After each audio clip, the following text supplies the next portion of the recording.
ইমানের অর্ধেকই পবিত্রতা। আমাদের বাড়িঘর, পোশাক পরিচ্ছদ, চেহারা সুরত সব পরিষ্কার থাকতে হবে, এক ঝকঝক করবে। এটা মুসলমানের বাড়ি দেখলে বোঝা যাবে।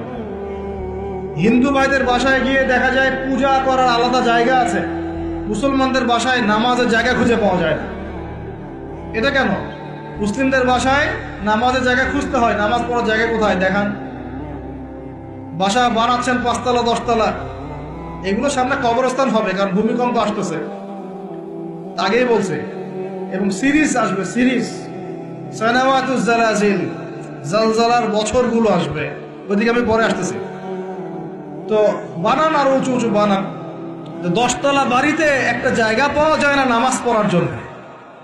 ড্রয়িং রুমে নামাজ পড়তে হয়, বেডরুমে নামাজ পড়তে হয়, বাথরুমের সামনে নামাজ পড়তে হয়।